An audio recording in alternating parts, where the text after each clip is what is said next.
I haven't even finished watching this replay yet. I had to stop. And I've got to say, this is probably one of the most entertaining battles I've had sent to me in a long time. This battle has everything in it for me. The only thing it's missing is, like, John Cena, an X-Wing doing a barrel roll, and full frontal nudity. This game is nuts. Greetings and felicitations. Okay, here comes the first round. Boom. And jeez, that was just unnecessary. You kidding me? He can't be out of range? What? Greetings and felicitations, YouTube. Jarl of the Appian Way here. This battle replay that has been sent to me, oh my goodness. This is just so good. It is a hefty replay. As you can see here, it's 22 minutes long, and we've got Dardania, one of my favorites, with 1,555 troops, versus Argos, another of my favorites, with 1,005 troops. We'll go over Dardania first, who has brought an army that I love. The only thing it's missing is, as I mentioned in the intro, is Aeneas. We've got 5 Dardanian mob, a heavy Trojan chariot off in the woods. We have a centaur champion. We also have a pair of Anatolian swords, 4 heavy Anatolian swords, a Dardanian defender, and a warlord commander on foot. Off in the trees over here, we have 3 renowned Dardanian sworn fighters hidden because of their tree position. Whew. Man, and these are 4,400 legal armies, by the way, and that Dardanian army is, I think that's very, very well picked. Argos, though, also a really well picked army. We have a militia, a singular militia, and in this current stance, all that Dardania can see of this battlefield is a militia. So this is actually very wise on the Argos player to put the militia troop out here on the top of the hill and do the long distance scouting. Because what does Dardania care that there's militia here? They have mobs. These are chumps. Anyway, the rest of it.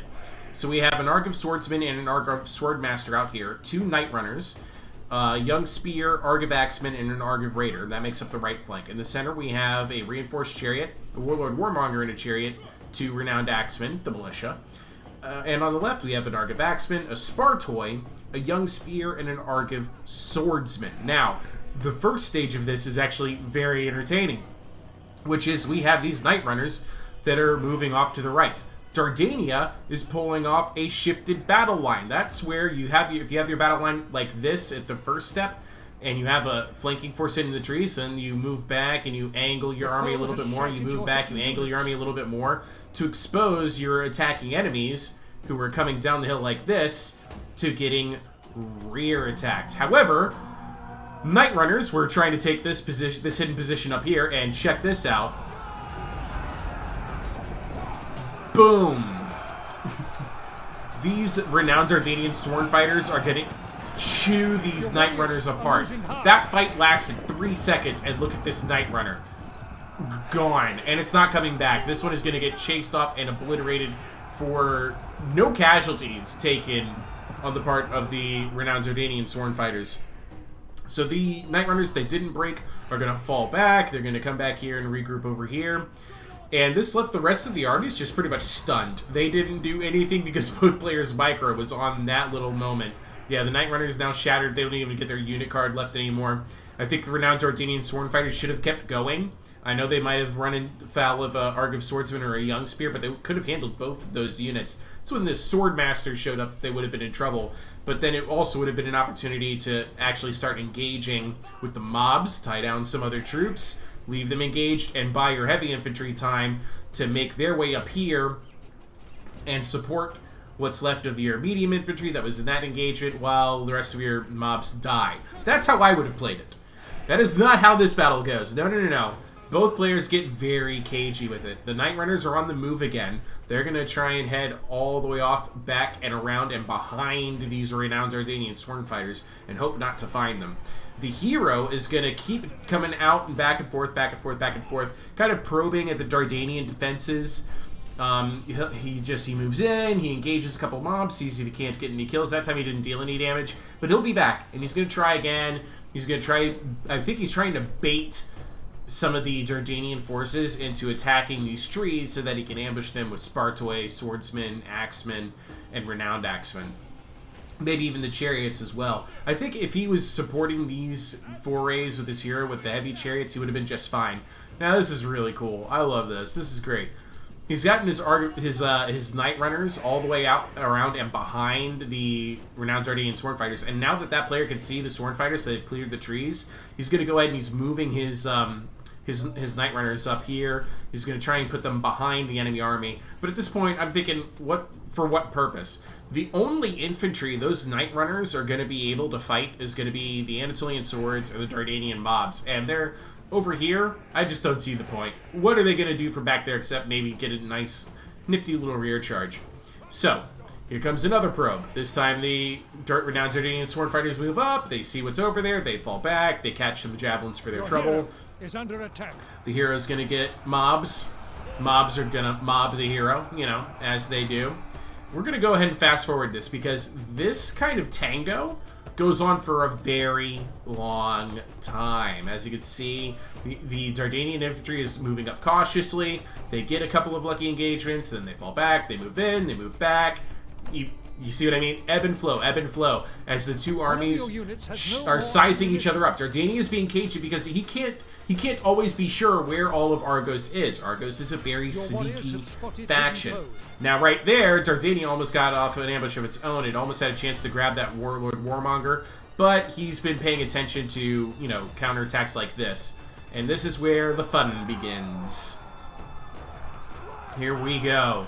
Centaur champions are now following this Dardanian mob, trying to catch this Warlord Warmonger. But look at it. The cliffs get in their way, and then these troops are a little bit out of position for the swordsmen and young spears, and the Spartoi are also going to try and rush over here.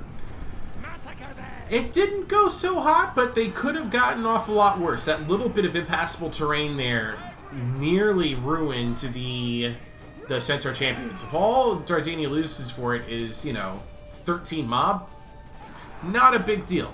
Not a big deal, but the hero is saying, hey, I'm not done yet, I'm going back in. Give me some more. Give me some more. Big hit, charges on in, but here comes some Anatolian swords that have opinions about this.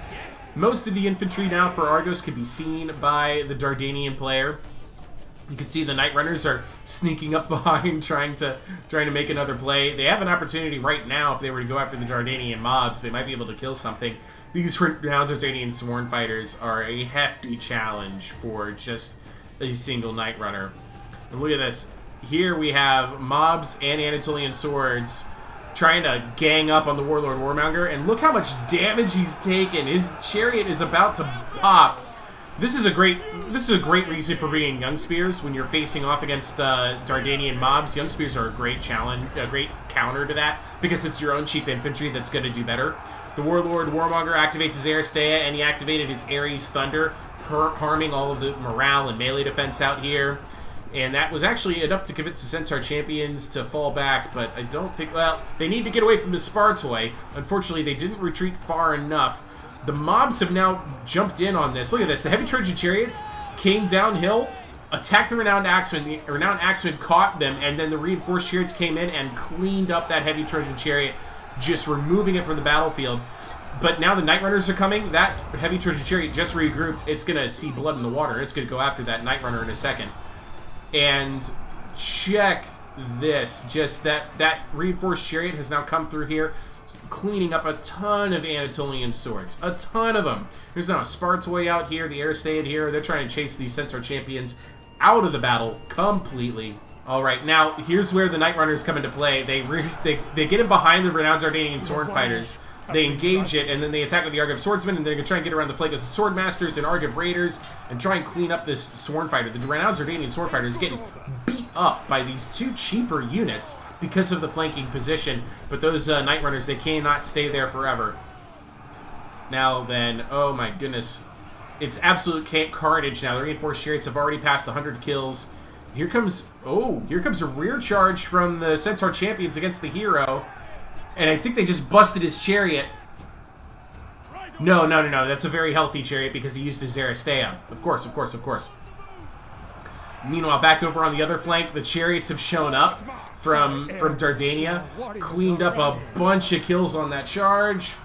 But they're only at 8. Never mind. They're only at 8 kills, 9 kills. It wasn't that effective, even though it was light and medium infantry. Man, oh man, now this has just been an absolute treat of a battle. Like I said, it's got a little bit of everything going on in it. The Centaur champions are now off in the trees. We've got Anatolian swords exploring the trees as well. The heavy infantry of Dardania is in a fantastic position, I'd say, doing a bunch of damage, but they're also getting really beat up by reinforced chariots just out here on these charges. Argos has gotten, you know, the worst of all of this with Dardania's infantry. The heavy Trojan chariot is now at 16 kills, but it's about to get removed from the battle completely. Yeah, not ideal. Not ideal at all. And this fight is just the fight that keeps on giving.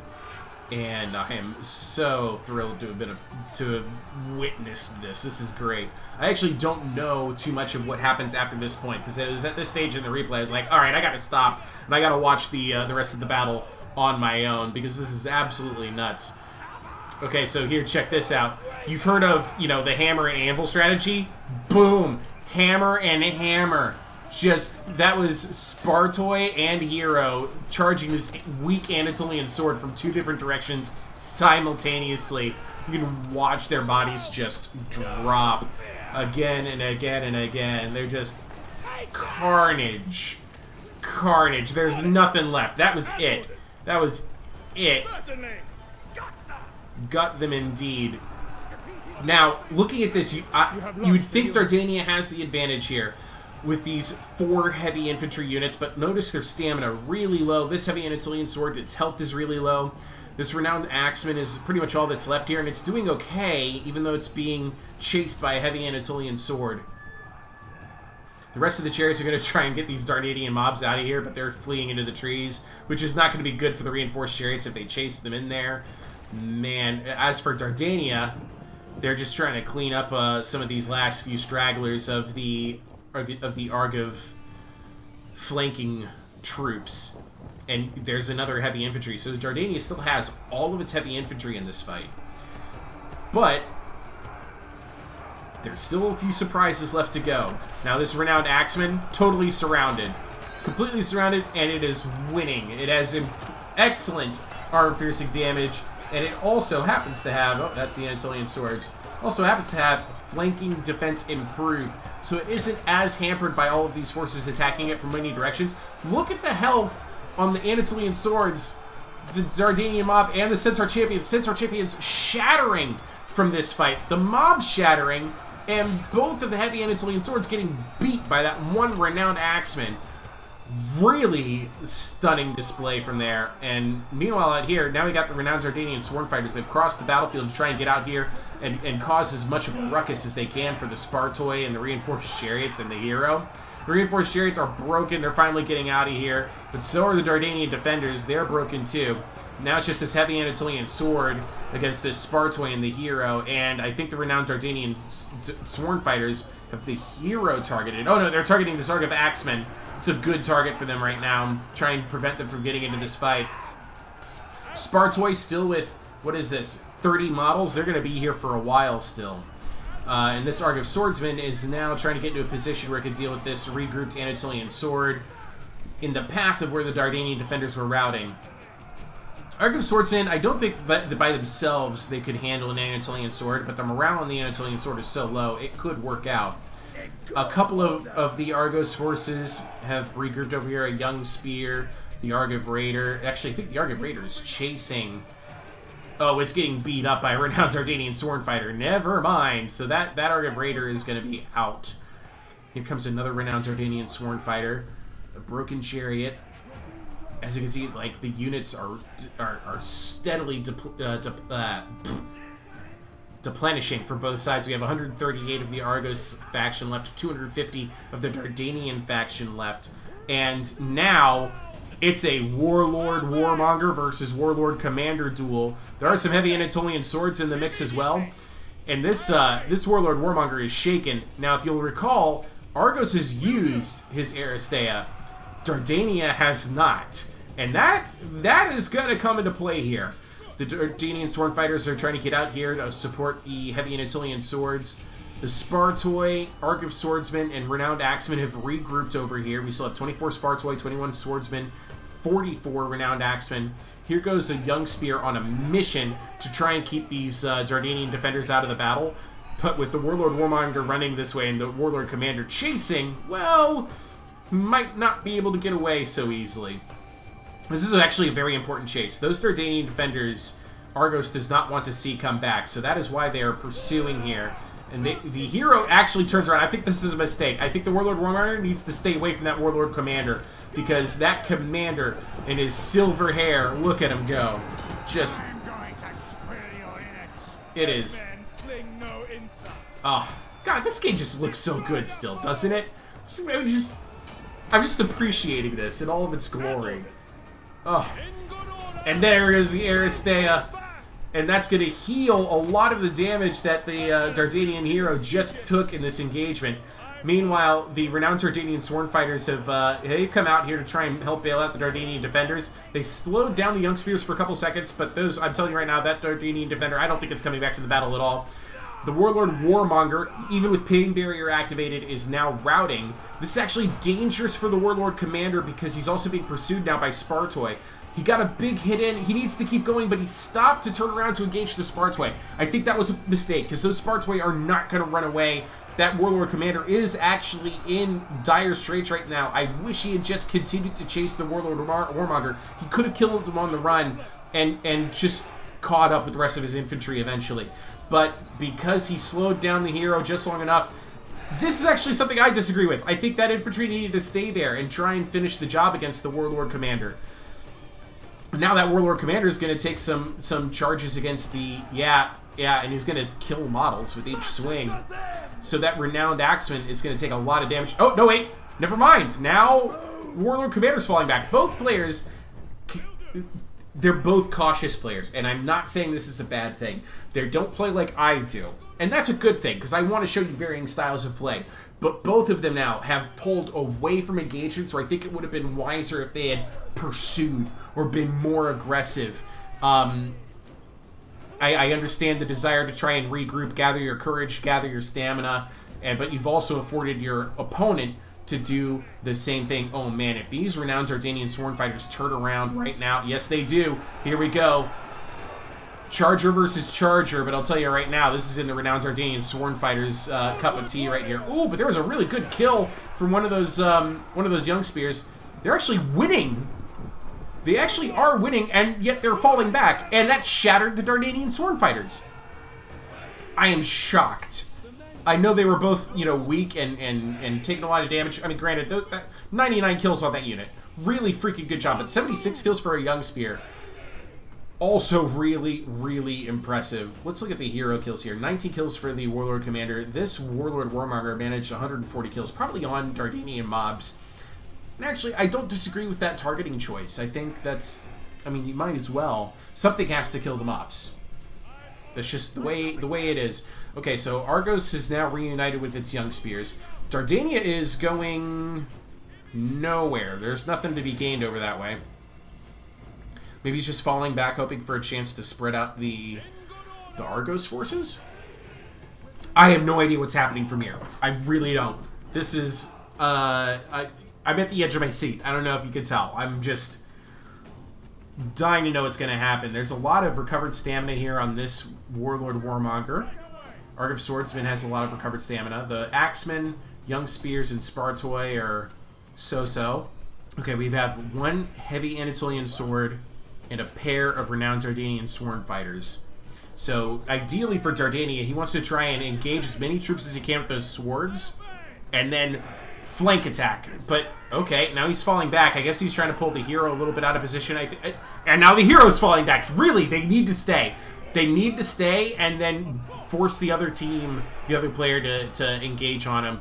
I think if you use the Warlord Commander or your Warlord Warmonger to tank the attention of the troops and then you attack the blob from the outside, that's the best way to handle this. They're just, I think both of the players they're mentally exhausted. They both have put in so much into this battle. Neither of them wants to lose.